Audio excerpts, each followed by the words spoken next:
Hello all and welcome to the 4th Annual Animal Justice Awards. We are thrilled to have you with us tonight for our biggest year yet. Tonight we are awarding $27,000 in financial grants to very deserving recipients. We acknowledge that we meet on Aboriginal land and pay our respects to the traditional custodians. We extend this acknowledgement to all lands everyone is watching from tonight. And we pay our respect to elders past, present and emerging. Hi, my name is Rick Allport. Hi, my name is Mackenzie Cross and we are on the board of the Animal Justice Foundation. Our annual Animal Justice Awards recognise the individuals, charities and organisations working towards a better life for all animals, today, tomorrow and into the future. Every year we will provide awards and one-off financial grants to support outstanding animal charities, thought-leading activists and innovative community organisations who are progressing animal justice. Awarding those who foster sustainable behavioural, social, political, economic, cultural and technological change to save animals is just one of the ways the Foundation supports the movement. We would like to give a huge thanks to Animals Australia, the Australian Alliance for Animals and the Gillies Foundation for their support and their sponsorship of 3 of tonight's awards. Since our first awards ceremony in 2022, we have recognised 19 animal advocates, both living and deceased, and organisations doing outstanding work for animals. In that time, we have given away $55,000 in financial grants to support the continued work of these animal advocates. Let's now hear from Jenna Smith of Jenna's Page, who won the 2024 Voiceless Award for Youth Advocacy, about how this award has enabled her to continue her amazing work supporting animal rescues in her community. Hi everyone, Jenna from Jenna's Page here. Some of you may remember me from last year's awards ceremony in Melbourne, but I just want to take this opportunity to further expand on the work we do at Jenna's Page and how this affects our community. Since last year, we've introduced our blue bins, which rotate around the Central Coast collecting essential food, pet food, toys, new bedding and treatments, which has been a really effective scheme in allowing us to collect more donations and distribute them efficiently. These donations are not only used to support local animal rescues with supplies, but also support those who already offer loving homes, but cannot support themselves and their pets financially. We found that with the cost of living, so many people cannot afford essential items, where often pet owners are choosing to go without food so they can put that money towards food for their pets. Jenna's Page collects donations to help supply pet food for these families to help subsidise the crisis. Further, we still heavily engage with our local community, animal rescues and local MPs on establishing a cat desexing program. As many of you will understand, it is a hard slog, but we are inching forward all the time. The proceeds of last year's award was donated to Claws and Paws Rescue, who have developed a desexing program where mama cats are desexed and returned to owners and kittens are retained by the rescue for rehoming. The program has been very successful in the past. Our other mission relating to desexing is to have enough funds to desex all cats in colonies. By pushing for a desexed cat population, this would provide more available resources to improve pet lives, as less unwanted kittens will be born and needing to be saved. We know from previous experience that this program works. Again, it is about getting funds and support to progress and implement such strategies. We're on to our 14th and 15th foster kittens, almost ready to be rehomed. We are very proud and honoured to have experienced the rehoming of 13 cats and kittens in the past year. We love being part of their lives and seeing happy, well-socialised cats and kittens finding forever homes. Just like parsley. Finally, I just want to thank the supports of Jenna's Page, who without them we could have never reached the goals that we have today, and highlight the importance of everyone in our community doing their bit, which ultimately turns into a greater movement and hopefully decreasing the animal crisis we currently fight for every day. All the best wishes to you all and keep up the great work supporting our animals. They deserve it. Bye! Tonight we'll be presenting 6 awards and a whopping $27,000 in financial grants.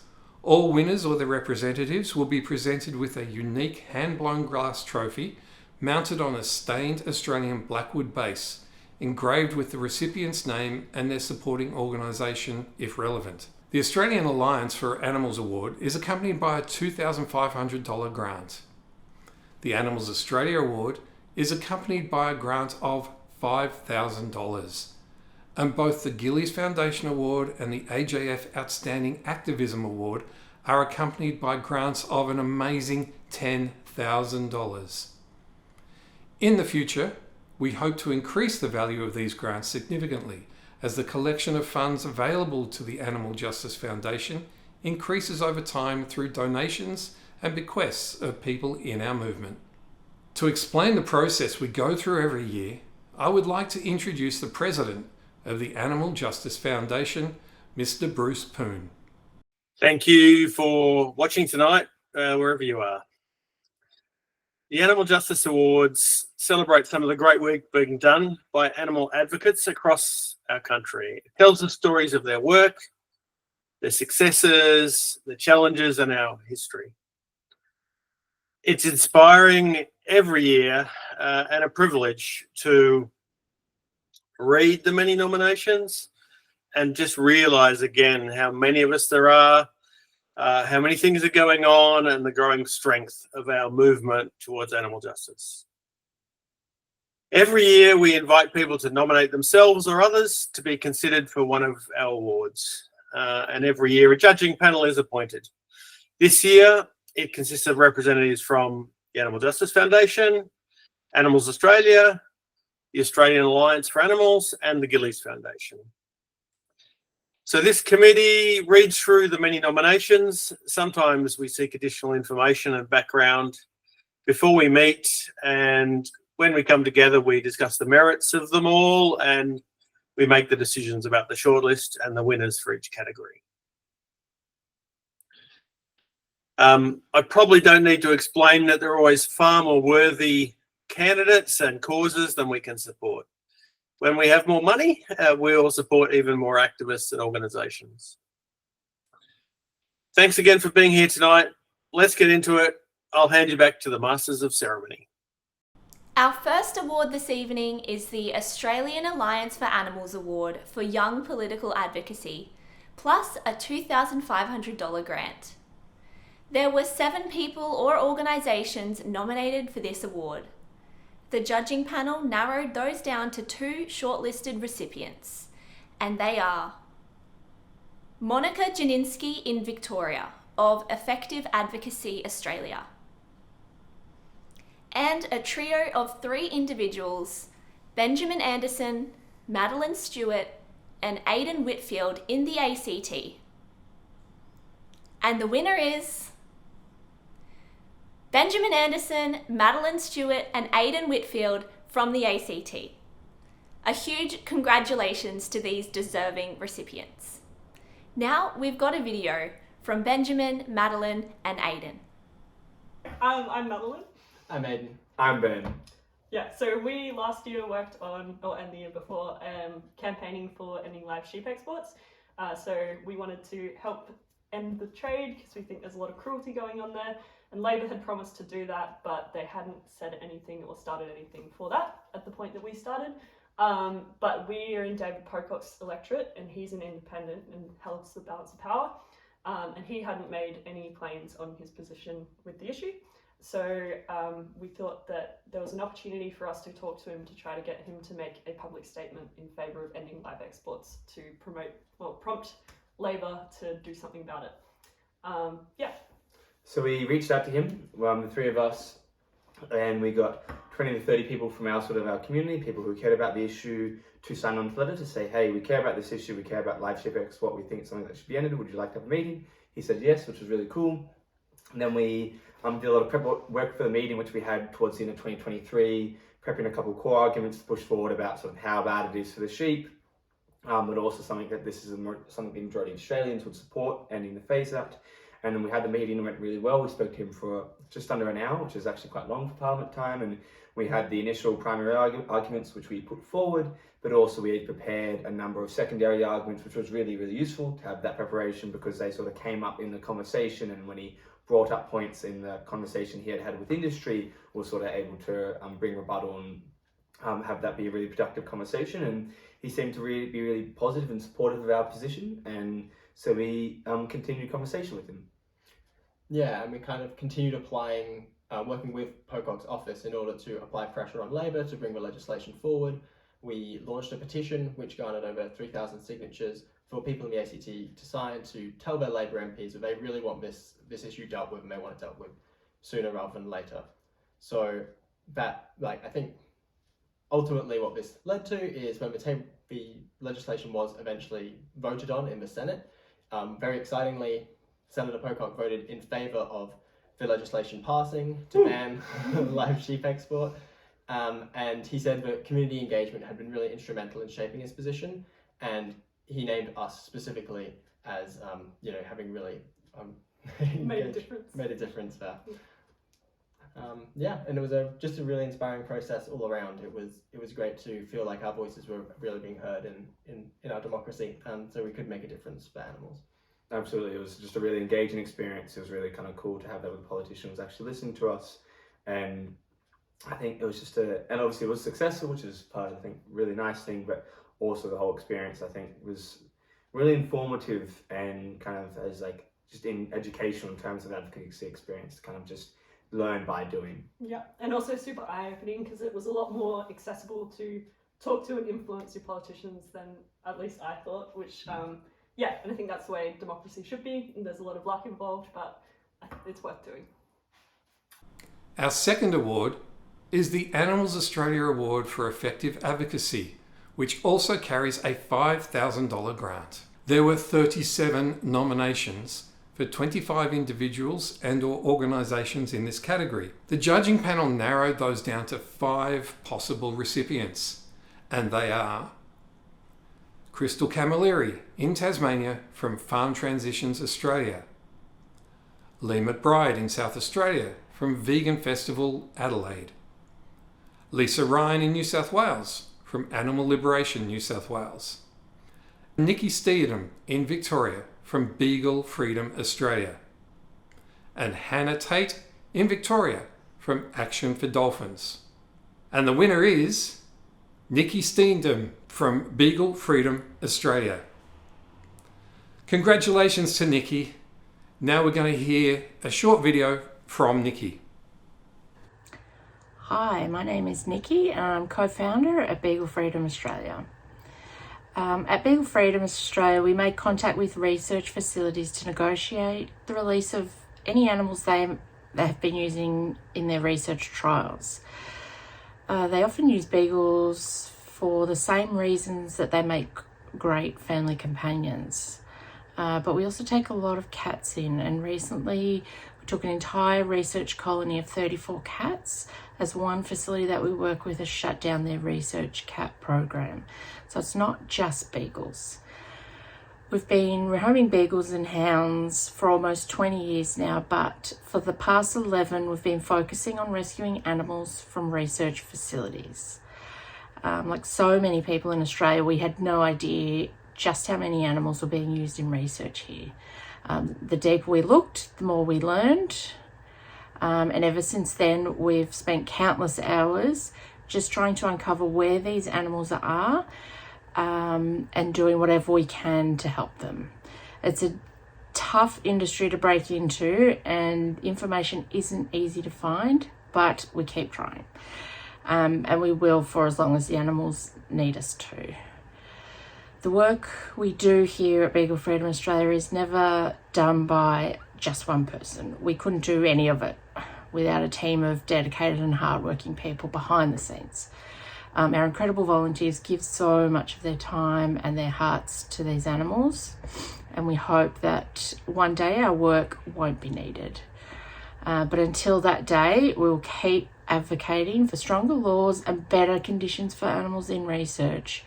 And for those who need us, our doors will always be open to give them a home, to help them heal, and support them as they navigate life outside of a research facility.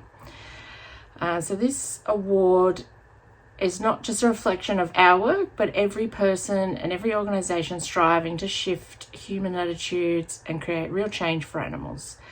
We were honoured just to be nominated alongside so many inspiring advocates, but to win, we are completely blown away. A huge thank you to Animals Australia for this incredible recognition. The grant funds will help us continue our work for these voiceless animals. And thank you also to the Animal Justice Foundation for your ongoing support. This is a powerful reminder that what we're doing matters, and we are beyond grateful for your belief in us. So thank you. Our third award tonight is our In Memoriam Award.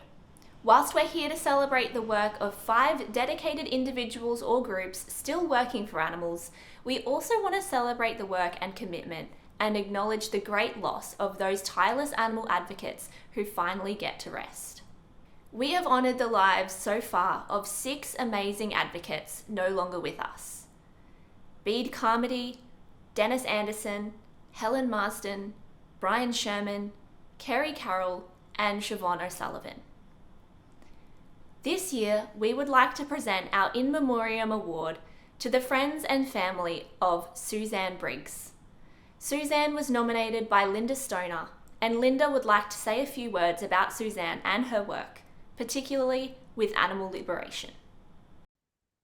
Hello, my name is Linda Stoner, and I'm the CEO of Animal Liberation New South Wales. I begin by acknowledging the traditional owners and custodians of the lands on which we gather today, and pay my respect to their elders, past and present, as well as to emerging leaders. I extend that respect to Aboriginal and Torres Strait Islander peoples. I also thank the traditional custodians for caring for country for thousands of generations. Aboriginal and Torres Strait Islander sovereignty was never ceded. This continent always was and always will be Aboriginal land. And I thank the selection panel of the Animal Justice Foundation for providing this opportunity to recognise the life and work of Suzanne Briggs. I was close friends with Suzanne for around 4 decades, and it was the animal rights movement that was our first connection. For a time, she was living and working in the UK and was regularly protesting with Stop Huntingdon Animal Cruelty, or SHAC. The infamous Huntingdon Life Sciences was killing up to 75,000 animals a year and was the largest animal testing facility in Europe. They continue their appalling tests under a new name, Envigo. Suzanne and her mother Gloria were among the first handful of people to join Dr. Christine Townend's Animal Liberation Organisation in New South Wales in 1976. Her great passions back then were ending live export, getting people to change to being vegetarian, as the word vegan was barely used 4 decades ago, and getting birds out of cages. She became adept at whisking bird and cage out from nurseries and balconies, and many a free-living bird had his quality of life enhanced by her courage. Suzanne was involved with sit-ins at piggeries and battery hen facilities to raise awareness of the brutality in these factories. She joined Richard Jones MP and busloads of animal rights activists in a sit-in at a pig factory and alongside 45 other activists, and also chained herself inside a battery hen facility. All of her companion dogs and her beloved cat, Frida Kahlo, were rescued. Frida's longevity might have broken the Guinness Book of Records. Suzanne abhorred puppy and kitten factories. She was a director of Animal Liberation New South Wales for around 6 years and president for 4. She continued through her life to support the work being done by this organisation and Animals Australia, along with other animal rights groups. While there were many times she despaired of advances in the fight for the rights of animals, I am so glad she lived to see the boom of veganism across the globe. In 4 short decades, so much changed since those first days she and Gloria joined the movement. Suzanne lived to see circuses with animals almost being relegated to the dust of history. Another of her passions was ending the live export trade. She died one day before the ALP was elected with their promises to end the live export of sheep. Suzanne also bore witness to the domino tumbling around the world of banning using animals to test cosmetics on. History will show, and not too far into the distance, all animal testing will be abolished. The momentum cannot now be stopped. Lab milk and meat is being grown, and the rise of vegan businesses is continuing to rapidly rise. Suzanne was a highly valued PR person in the arts and theatre community. She worked for the New South Wales Art Gallery, the South Australian Art Gallery, and at the time of her death, she'd been working with the Ensemble Theatre. Her time there was her happiest professional life. The ensemble had a beautiful tribute, and the theatre was filled with people from her many walks of life, and of course, the food was vegan. Suzanne was a long-time paid-up member of Andrew Denton's Go Gentle Australia. Our last emails to each other on the day of her death were to celebrate MP Alex Greenwich's bill going through in New South Wales for dignity in dying, making this long-held dream of hers come true. And somewhat poignantly, she'd been a volunteer with Lifeline at the time of her death. Suzanne was a pioneer and a woman whose life was rich with many passions, and for her friends, our lives are less for the loss of her. I thank you again so much for providing this opportunity to commemorate Suzanne's life and her work on behalf of all species. We would also like to acknowledge the passing of committed wildlife rescuer and carer and founder of Chittering Wildlife Carers in WA, Anne Graham. Our 4th award is the Gillies Foundation Award for Exemplary Commitment to Companion Animal Rescue. This award carries a $10,000 grant. There were 29 nominations for 22 individuals and/or organisations in this category. The judging panel narrowed these down to 5 possible recipients, and they are Saskia Adams in Victoria from Forever Friends Animal Rescue, Tim Crossman in New South Wales from Safe Rehoming, Naomi Hooper in New South Wales from Kindly Animal Sanctuary, Naomi Sample in New South Wales from Forever After Rescue, and Chelsea Watts in Victoria from Squishy's Flat-Faced Animal Rescue. And the winner is Saskia Adams from Forever Friends Animal Rescue. Congratulations to Saskia. Please watch now a video from Saskia.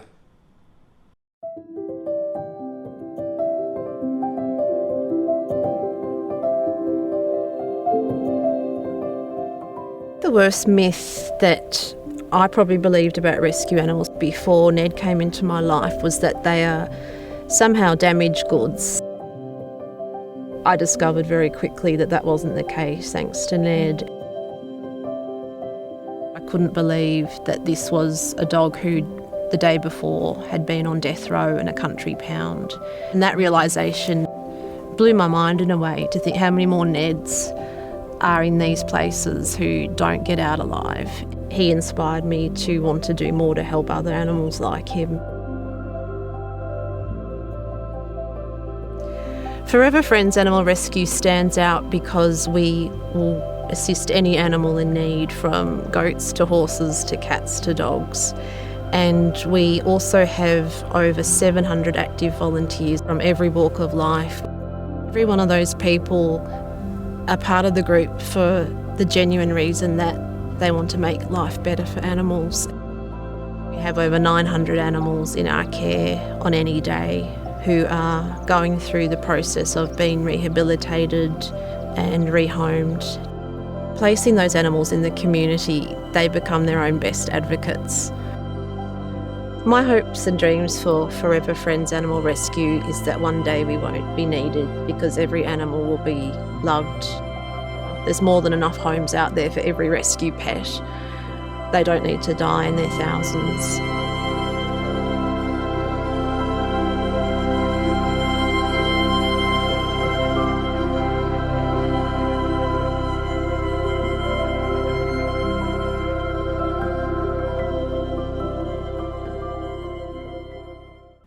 Our fifth award tonight is the Animal Justice Foundation Outstanding Activism Award, plus a $10,000 grant. There were 48 nominations for 34 individuals and/or organisations in this category.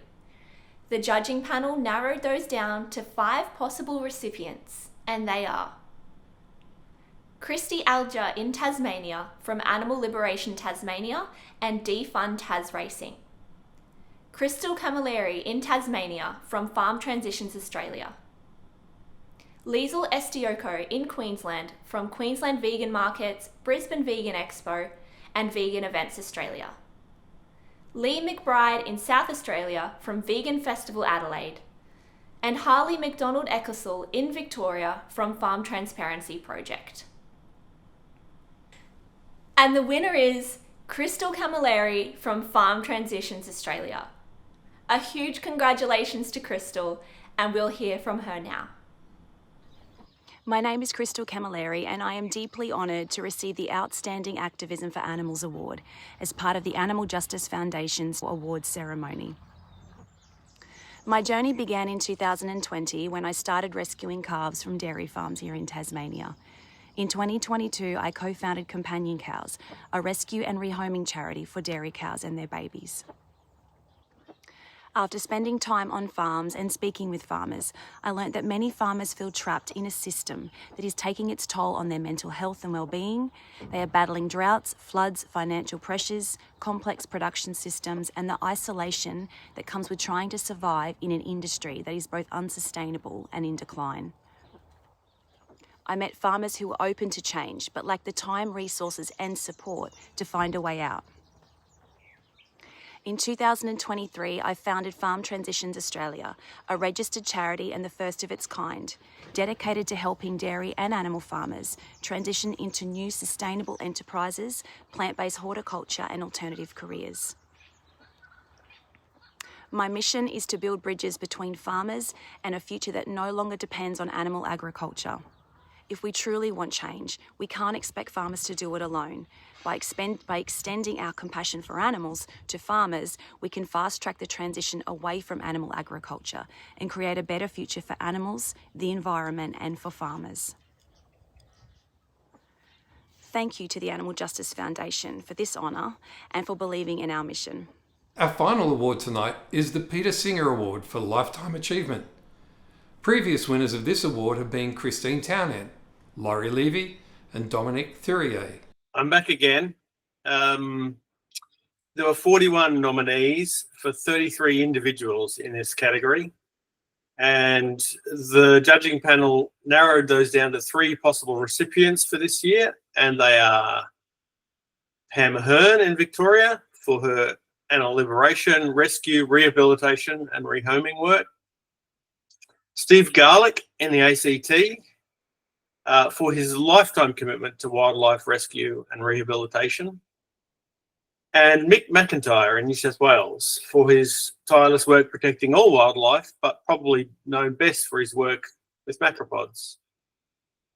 All extremely deserving winners of this award for their work over many decades. But the winner is, what is that? Is that Peter Singer here to tell us something? Peter, what's going on? Hi, I'm Peter Singer, and I'm proud to announce the winner of the Animal Justice Foundation's Peter Singer Award for Lifetime Achievement. This year, that award goes to Mick McIntyre. Mick is clearly a very worthy awardee for Lifetime Achievement. Congratulations, Mick. Well done, Mick. Congratulations. And here's Mick to accept the award. Hi there, my name's Mick McIntyre, and I'm so honoured to be accepting this Peter Singer Lifetime Achievement Award. I'm talking to you from Gadigal country of the Eora Nation, and I want to pay my respects to elders past, present and emerging. And I also want to recognise my elders and the mentors that have guided me on my journey. Mel, CT, Mike, Robbins, Sue. And I also want to particularly acknowledge my partner in life and work, Kate Clare. This award belongs to her as well. Growing up in Tasmania, I always loved animals, and I feel in my life I've been very lucky to combine my two passions, filmmaking and animals. One of my earliest memories is joining the Save the Whale movement as a teenager, and I remember getting detentions in high school for selling badges and bumper stickers in the school grounds. It just seemed crazy to me that Australia was still killing whales. And one of my earliest memories of campaign victory was when the Malcolm Fraser government announced that they were going to stop whaling in Australia. That feeling of victory was short-lived because I soon realised that other countries weren't going to stop killing whales. So in 1992, I co-founded the organisation Whales Alive. And whale watching had just started around the world. So Whales Alive developed an education and training program for whale watch operators. And I was invited by the UN to convene the first ever whale watching workshop in the Pacific Islands in the Kingdom of Tonga. Why Tonga? Well, Tonga was contemplating a request by Japan to start commercial whaling of their humpback whale populations. And since then, Tonga has gone on to become one of the world's premier whale watching destinations, not whale killing. The money we raised at Whales Alive was put towards sending me to the meetings of the International Whaling Commission, where I've been going ever since. And I have spent many meetings lobbying other countries to stop the killing of whales. And during this time, Kate and I produced the documentary What to Do About Whales. And we filmed in 4 different countries looking at their relationship with whales. We filmed in 2 whaling countries, Japan and Iceland, and 2 whale watching countries, New Zealand and America. Whilst producing What to Do About Whales, I was introduced to IFAW, the International Fund for Animal Welfare, where I was asked to join their international team and set up their Asia Pacific office in Sydney. So for 7 years, I had the great good fortune of supervising several projects around the region protecting animals. During my time at IFAW, I helped spearhead the campaign to get Australia to take Japan to the International Court of Justice, the ICJ, in The Hague. And we spent 10 years working with the Rudd government and their top silks from the Attorney General's Department. And off to The Hague we went. It was an extraordinary effort by a great team. And the court ruled in Australia's favour. We stopped Japanese whaling in the Antarctic. It was a great historic victory. In 2012, Kate and I started production on our film Kangaroo, A Love-Hate Story. And we spent the next 5 years travelling around Australia gathering stories from all sorts of people who had things to tell us about kangaroos. What we uncovered shocked me to my core. I witnessed what is really going on with kangaroos in Australia. I witnessed firsthand the brutal slaughter that is going on every night. And I want to send out a special thanks to all the whistleblowers that came forward to tell their stories that we were able to share in the film. And the film was released in 2018 to critical acclaim. The film was considered for the 2019 Academy Awards, and the impact of the film was incredible. The release of the film invigorated a movement to protect kangaroos. We were invited to screen the film in the EU Parliament because Europe is the largest importer of kangaroo meat and skins. And the impact of that screening was immediate. Campaigns started in Europe and America, and several big brands announced that they would stop using kangaroo meat and skins because of what they learnt by watching the film. Brands like Prada and Gucci and Diodora and France's largest supermarket chain, Carrefour, taking kangaroo meat off their shelves. Back home in Australia, the release of the film was not so positive. The Murdoch Press ran a full-page story in the Australian newspaper calling Kate and I traitors and un-Australian. The reaction to the film compelled Kate and I to set up the organisation Kangaroos Alive, because we realised that we wanted to help campaign to stop the killing of kangaroos. We've had the great honour to work with Uncle Max Harrison and his organisation Back to Country in helping draft the UN Declaration for Kangaroos. This historic document talks about the need to protect, respect and honour this totemic animal and the place that it's had on this continent for millions of years. And we continue to partner with Back to Country on several of our programs, and the UN Declaration lays the foundation of all our work at Kangaroos Alive. Another program that we're partnering with Back to Country is World Kangaroo Day. We decided that this international icon deserved its own international day. So we set up World Kangaroo Day in 2020. Drawing on our experience with the development of whale watching, we've started Kangaroo Walks and Talks, or QWAT. And we're working with a great team across Australia to develop kangaroo watching, because we think that people want to see kangaroos in the wild. We've also done public survey or polling, because we were asked by a European Member of Parliament in Brussels, what do the Australians think about the killing of kangaroos? Well, over 2/3 of Australians want the killing to stop, and over 90% of Australians want to see kangaroos on the landscape forever. So we know that we have the public on our side. We know that the majority of Australians want to see kangaroos protected. Whilst campaigning at Kangaroos Alive, we also produced our new film, Eating Plants, a 12-part TV series looking at the fastest growing food trend in the world, being vegan. There are so many great thinkers out there, so many great innovators that are making it easier to be plant-based. And so we wanted to share those stories. We filmed in 12 different countries, so it's a real travel adventure of finding out how to eat plant-based. We really think it's having an impact around the world. So thanks again to the Animal Justice Foundation for this award. I'm very honoured and appreciative. And a special shout out to all the great work that people are doing out there. And a special shout out to my two wonderful adult children, Piripi and Miro, who are the future generation. I got asked the other day if I had any advice for people wanting to work in this field.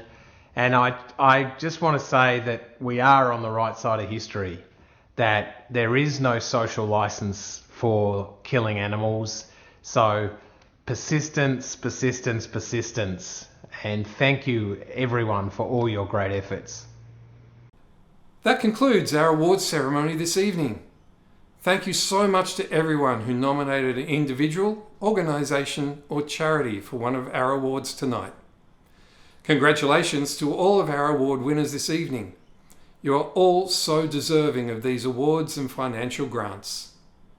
Please remember to keep an eye out for our announcement of when nominations open for the 2026 awards.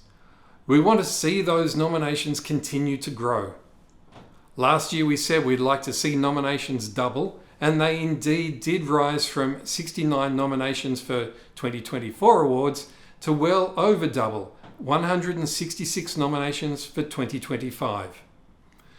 Please start thinking now about all the amazing people in our movement that you would like to nominate for our 2026 Animal Justice Awards. Lastly, we would like to ask you to support our work at the Animal Justice Foundation. Please consider a donation or leaving a bequest in your will, which will enable us to continue building financial power to rival the huge corporations that are exploiting animals every day. We have partnered with Willed, an online platform that enables you to complete your legally binding will in a few simple steps from the comfort of your own home and without the expense of getting a lawyer. For the month of April, you can get 50% off your will when you leave a gift to the Animal Justice Foundation. Simply visit willed.com.au/AJF to claim this offer, which is valid only for the month of April. If you're not in a position to support us financially, following our social media and leaving a comment is also much appreciated. Once again, thank you so much for joining us tonight to recognise the hard work and dedication of those in the animal rights and animal protection movement. Have a great evening, and we look forward to seeing you in 2026.